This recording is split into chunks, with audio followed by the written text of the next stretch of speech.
राजस्थान में एक भक्त हुए और नाम तो हमें स्मरण में नहीं आ रहा, पर उनकी कथा सुना देते हैं। हाँ, आ गया नाम, घाटम दास। क्या नाम था? घाटम दास। उनकी लीला कथा हमने कई बार सुनाई है कथाओं में, पर एक बात कितनी सुंदर है उनकी लीला कथा की, ध्यान से सुनना।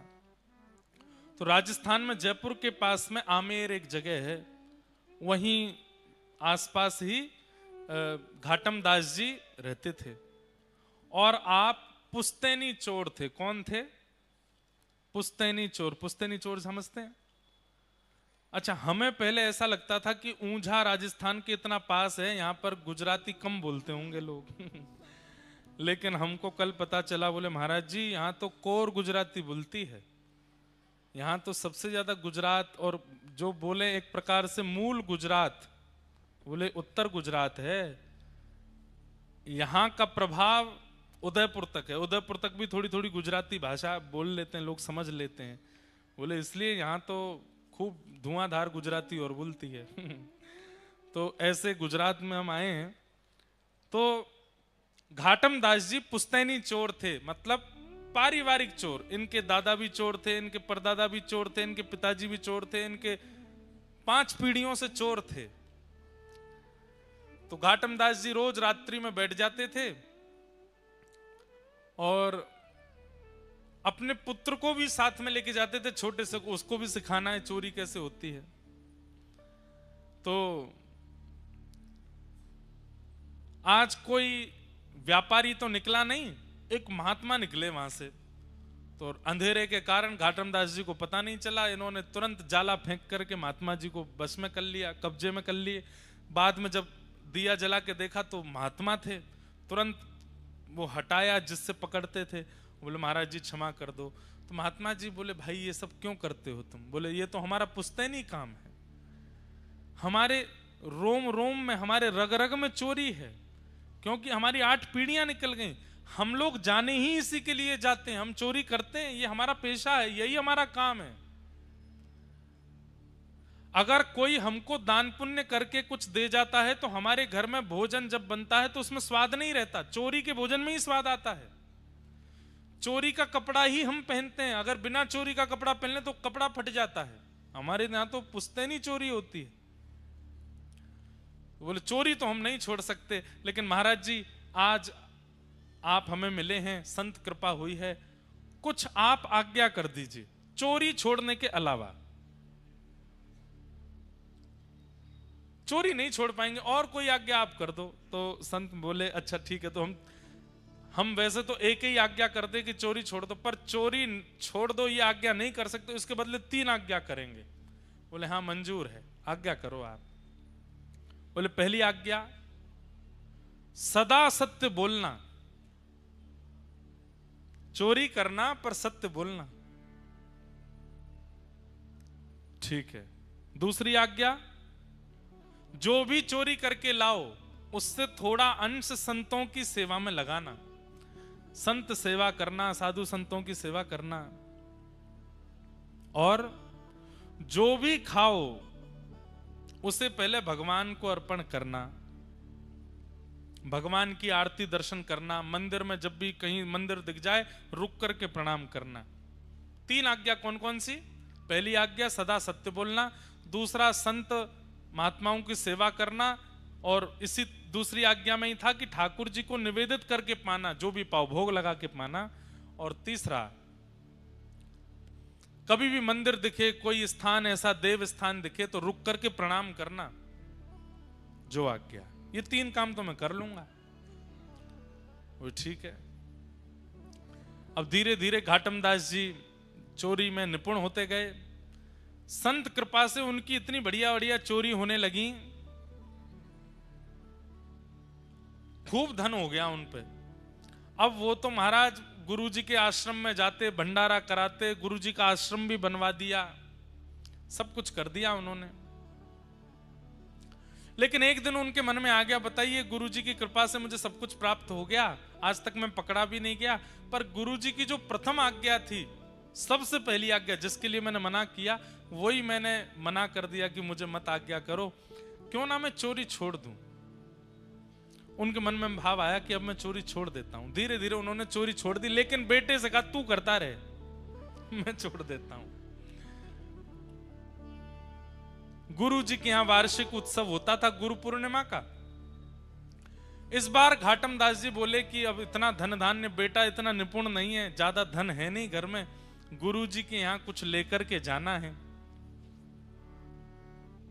आप लोग ये मत सोच लेना कि हम ऐसा कह रहे हैं कि गुरु जी के यहां जाने के लिए धन ना हो तो चोरी करके भी लेके जाया जा सकता है। हमको सब कवर अप करके बोलना पड़ता है, क्योंकि आजकल सोशल मीडिया पे लोग आगे पीछे की काट के डाल देते हैं वीडियो। देखो महाराज जी बोले गुरु घर जाते समय दक्षिणा चोरी करके भी ली जा सकती है, इसलिए हम पहले ही संकेत कर रहे हैं आप ऐसा मत करना। तो घाटम दास जी बोले चोरी तो मैं करता नहीं, घर में इतना धन नहीं कि गुरु जी को दे सकूं। ठीक है, अब वयोवृद्ध तो मैं हो ही गया हूं, एक आखिरी बार चोरी कर लेता हूं गुरु जी को दक्षिणा देने के लिए। बोले क्या करें? बोले आखिरी बार कर रहे हैं तो बड़ी चोरी करते हैं, कोई छोटी मोटी नहीं। तो राजा एक श्वेत घोड़े पर बैठकर के घूमता है, जिस घोड़े की कीमत लाखों बताई गई। अगर वो घोड़ा मैं चुरा लूं राजा का तो मेरा काम बन जाएगा, उस घोड़े को बेच करके घर भी चल जाएगा, गुरु जी के यहां सेवा भी हो जाएगी। घाटम दास जी गए, एक सामान्य से घोड़े पर बैठ करके गए। जैसे ही राजभवन में प्रवेश करने लगे सैनिकों ने रोक लिया। कौन हो? घाटम दास जी बोले गुरु जी की आज्ञा है सत्य बोलना है। चोर हूं। सैनिकों से बोले चोर हूं। सैनिक बोले बताओ, कोई चोर कहता है कि मैं चोर हूं? ये जरूर कोई राजा का निज सिपाही है। हमने पूछ लिया कौन हो, तो बुरा मान गया, तो बोल रहा है चोर हूं। अब भैया बुरा क्यों मान रहे हो आप? हमको कुछ, हमारा तो फर्ज है पूछना कौन हो, इसलिए हमने पूछा कौन हो। बोले चोर हूं, मैं भी तो बता रहा हूं। सैनिक बोले ज्यादा ही बुरा मान गए। अच्छा भैया किस काम से आए? बोले चोर हूं, चोरी करने आया हूं। सैनिक बोले भैया हमें तो ऐसा लगता है ज्यादा बुरा मान के कहीं राजा से शिकायत करके हमको गेट खोलो जल्दी जाने दो। बोले भैया ठीक बुरा नहीं मत, जाओ अंदर जाओ। भीतर जाने दिया। घाटम दास जी बोले जय हो गुरुदेव, बड़ी कृपा, सत्य बोल रहा हूं फिर भी नहीं रोक रहा कोई। भीतर प्रवेश मिल गया। राजा के घुड़साल में गए, अपना घोड़ा छोड़ दिया, राजा के घोड़ा पे बैठे निकलने लगे। सफेद घोड़े पे बैठ के जैसे ही निकले, जैसे ही बाहर आए तो सैनिकों ने फिर देखा, बोले कि ये तो राजा का घोड़ा है। बोले बताया तो था चोर हूं, चोरी करने आया हूं, चोरी करके ले जा रहा हूं। अरे भैया तुम तो बहुत ही बुरा मानते हो, जाओ आप जल्दी जाओ, निकलो निकलो यहां से। भाई राजा ने भेजा होगा कि घोड़ा ले जाओ, हमारा कहीं चिकित्सा कराओ, पर हम लोग ज्यादा ही पूछताछ कर लेते हैं। यहां थोड़ी देर बाद राजा निकला, मेरा घोड़ा कहां है? घोड़ा देखा तो मिला नहीं। हल्ला मच गया, राजा का घोड़ा कहां है? तो सिपाहियों, अरे वो आपका निज सिपाही लेकर के गया। बोले कौन सा निज सिपाही? एक आया था व्यक्ति, आके बोला कि हमने पूछा कौन, तो बोला चोर हूं। तो हमको लगा भाई चोर थोड़ी बोलता मैं चोर हूं, निज सिपाही होगा। वही काले घोड़े पे आया था, गोरा घोड़ा लेकर के गया। अरे तुमको तो बाद में देखूंगा। सिपाहियों को दौड़ाया, बोले पकड़ो उसको। घाटम दास जी घोड़ा लेके भाग रहे थे। बोले बड़ी कृपा गुरुदेव की, क्या आनंद हुआ है, बिना रोक टोक चोरी हो गई। लेकिन तभी एक मंदिर में घंटे घड़ियाल बज रहे थे। गुरुदेव की दूसरी आज्ञा थी, जहां कहीं भी मंदिर देखो रुक जाना। घाटम दास जी तुरंत रुक गए, बिल्कुल मन में चिंतन ही नहीं किया कि पीछे सैनिक आ रहे होंगे पकड़ लेंगे। गुरु की आज्ञा है, उसका पालन करना है। अपना घोड़ा बाहर बांध दिया। घाटम दास जी जैसे ही अंदर गए पूजा अर्चना करने, आहा गुरु आज्ञा का ऐसा फल, वो गोरा घोड़ा काला पड़ गया अपने आप ही।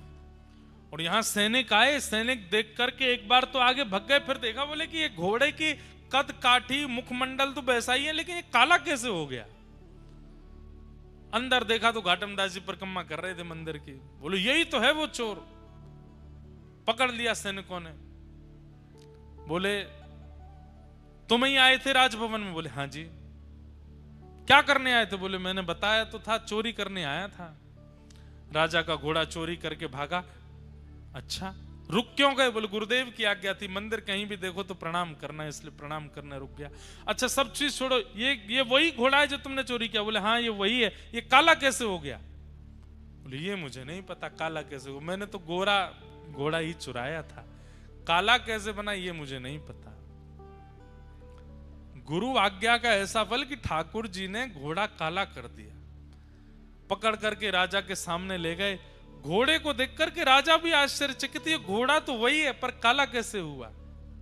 तुमने जरूर इसके ऊपर कुछ रंग रोगन कराया। बोले महाराज इतनी जल्दी रंग रोगन, और मैं करा भी दूंगा रंग रोगन तो धो लो आप, निकल जाए रंग। तो खूब धोया, मांज दिया, लेकिन घोड़ा काला ही हो गया। राजा बोला एक तरीका है पता करने का कि ये वही घोड़ा है कि नहीं। बोले क्या? इसके जो सिर पर बाल हैं उनके बीच में एक मस्सा है, अगर वो मस्सा इसके हुआ तो ये वही घोड़ा है। बाल हटा करके देखा तो वो मस्सा भी निकला। सब आश्चर्यचकित रह गए, ये घोड़ा सुर्ख दूध जैसा गोरा था, ये काला कैसे पड़ गया? तब चोर ने कहा भगवान वैसे मैं चोरी छोड़ चुका था, अपने गुरुदेव सब बात बता दी। गुरुदेव के यहाँ दक्षिणा अर्पित करने के लिए धन चाहिए था, तो धन मिला नहीं तो आपका घोड़ा चुरा लिया, पर गुरुदेव की आज्ञा मान करके सत्य बोलता हूँ, जहां भी मंदिर मिलता है प्रणाम करता हूँ, और जो भी कुछ मुझे प्राप्त होता है मैं सब ठाकुर जी को अर्पित करता हूँ। जब मैंने आपका घोड़ा चुराया तो गुरुदेव की आज्ञा से प्राप्त हुई वस्तु ठाकुर जी को अर्पित करता हूँ, तो मैंने घोड़े को भी निवेदित कर दिया था। हे राम जी आपको ये घोड़ा निवेदित करता हूँ। तो राम जी को गोरे पे बैठने का मन नहीं होगा, इसलिए राम जी ने ही इसको काला कर दिया है, उन्होंने ही इसको सांवला बना दिया है, इसलिए ये काला पड़ गया, इसलिए ये अब गोरा नहीं हो पाएगा। राजा की चोर की उस बात को सुनकर के राजा परम प्रसन्न हो गया और घाटम दास जी को अपना महामंत्री बना दिया। घाटम दास जी जो चोर थे वो उस दिन महामंत्री बन गए और खूब सारा धन धान्य लेकर के गुरुदेव के पास गए और चरणों में प्रणाम करके कहा, हे गुरुदेव भगवान आपकी कृपा से देखिए ये घाटम चोर अब महामंत्री बन गया है, आपकी आज्ञा बस मान करके मैंने ये सब प्राप्त किया है। आहा।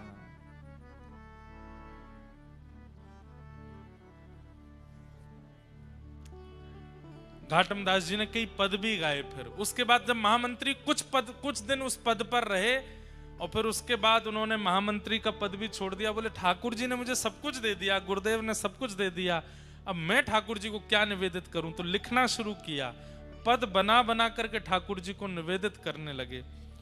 उनका अब एक दो पद हैं। एक पद क्या है? पहले तो मैं यूं ही खाता, पहले तो मैं ऐसे ही खाता था, अब तो ना कर खावा छू खावा छा, गल में माला माथे तिलक थारे निमित्त लगावा छा, मान है तो एता कर दीना थाने की ना काई रे। मैंने तो आपके लिए इतना किया, आपने मेरे लिए क्या किया? ठाकुर जी से कह रहे हैं, घाटम दास जात को मीना तारोगे के नाई रे। पहले तो मैं यूं ही खाता, अब तो नहाकर खावा छा, गल में माला माथे तिलक थारे निमित्त लगावा छा, महाने तो एता कर दीना, मैंने तो इतना किया आपके लिए, नहा के खाता हूं तिलक लगाता हूं। कितनी सरल बात है उनकी। ठाकुर जी कह रहे हैं इसको ये बहुत मानता है। बताओ लोग हजार हजार वर्ष तक तपस्या करते हैं तब मेरा दर्शन नहीं होता, ये तिलक लगाना और केवल नहाने मात्र को मुझे गिना रहा है, कितना सीधा है। माने तो एता कर दीना थाने की ना खाई रे, घाटम दास जात को मीना तारोगे कि नाई रे। मुझे तारोगे कि नहीं? इतनी सरल बात घाटम दास ने कही, तुरंत अपने हाथ में धनुष बाण लेकर के राघवेंद्र सरकार प्रकट हो गए घाटम दास के आगे। केवल तिलक लगाना और नहाने मात्र से इतने प्रसन्न हो गए ठाकुर जी उससे। लुआरे घाटम दास, तेरी भक्ति पर हम रीझ गए। फिर उन्होंने और भी पद गाए, जे नर रसना नाम उचारे। जो नर अपनी रसना से भगवान का नाम गाते हैं, केतक बात आप तरिवे की कोटि पतित निस्तारे। जे नर रसना नाम उचारे, काम क्रोध मद लोभ तजे और जीव दशा अति पाले। और वसुधा पर तीरथ हैं जेतक तिन्हू के अधटाले। जे नर रसना नाम उचारे। धरती पर जितने तीर्थ हैं उतने तीर्थ जाने का फल मिल जाता है किसको? जो व्यक्ति अपनी रसना पर भगवान का नाम सदा के लिए विराजमान कर लेता है। घाटम दास राम को परिचय तिन्हू लोक उधारे। कितनी बड़ी बात कह रहे हैं। किसी पुलिस कर्मी से आपका संबंध है तो नाका पर अगर आपकी गाड़ी रुक जाएगी तो आप कह दो, ओ भैया वो पुलिस वाले भाई साहब हमारे चाचा लगते हैं, तो नाका खुल जाएगा, आपको आगे जाने दिएगा। बड़े मंत्री से आपकी पहुंच है तो कहीं भी आने जाने के लिए आपकी रोक टोक हो, मंत्री जी का परिचय दे दो, आपको सारे रास्ते खुल जाएंगे। लेकिन कहीं यमराज पकड़ने आ गए और आप कहो कैबिनेट मंत्री जी हमारे फूफा हैं, यमराज कहेगा ये देखा दंड पानी हूं मैं, मंत्रियों की चलेगी यहां पे। अरे आप नहीं जानते? बोले क्या? डीएसपी एसएसपी सब हमारे चाचा फूफा लगते हैं। यमराज के आगे इन संबंधों से कोई काम नहीं चलेगा। लेकिन यमराज अगर सामने आ जाए और आप कह दो हम श्री राधा रमण के हैं और राधा रमण हमारे हैं, यमराज जी कहेंगे जय हो भैया, यमलोक नहीं जाना तुमको, तुमने ऐसे का परिचय दिया है, जाओ तुम्हारे लिए तो वैकुंठ लोक प्रतीक्षा कर रहा है। घाटम दास राम को परिचय। अगर आपकी जिह्वा पर राम नाम विराजमान है तो एक प्रकार से ठाकुर जी आपके परिचय बन चुके हैं। उस परिचय से क्या होगा? बोले तीनों लोक उधारे। ठाकुर जी से कोई संबंध बना लो और फिर जब यमराज सामने आवे, अरे हम तो कहते हैं इंद्र के भी अगर स्वर्ग ले जाने वाले गण सामने आवे तो भी ठाकुर जी से अपना परिचय उनको बता दोगे तो ना नर्क जानो पड़ेगा ना स्वर्ग जानो पड़ेगा। ठाकुर जी के परिचय के तो तीनों लोक पार करके सीधे वैकुंठ की प्राप्ति होएगी। घाटम दास राम को परिचय तीनों लोक उधारे। जे नर रसना नाम उचारे। तो हमने घाटम दास जी का चरित्र क्यों सुनाया? गुरु आज्ञा से केवल जीवन में सत्य ले आए तो ठाकुर जी घाटम दास की रक्षा करने लगे। झूठ नहीं बोलेंगे तो कैसे जिएंगे? ठाकुर जी अपना वरदहस्त और अपनी दृष्टि दोनों हटा लेते हैं। ठीक है तो फिर तू अपने आप ही रहे। लेकिन जो व्यक्ति सत्य आचरण करता है, छल कपट आदि सबको छोड़ देता है, भले ही जीवन में संकट आते हैं फिर भी सहता है, ठाकुर जी फिर अपना वरदहस्त रखते हैं। बोले इतना सह रहा है पर सत्य का त्याग नहीं कर रहा, छल का त्याग, कपट छल को अपने जीवन में नहीं ला रहा, यहाँ की रक्षा तो मोह करनी पड़ेगी, जैसे घाटम दास की ठाकुर जी ने रक्षा की। इसलिए भैया सत्य कौन है?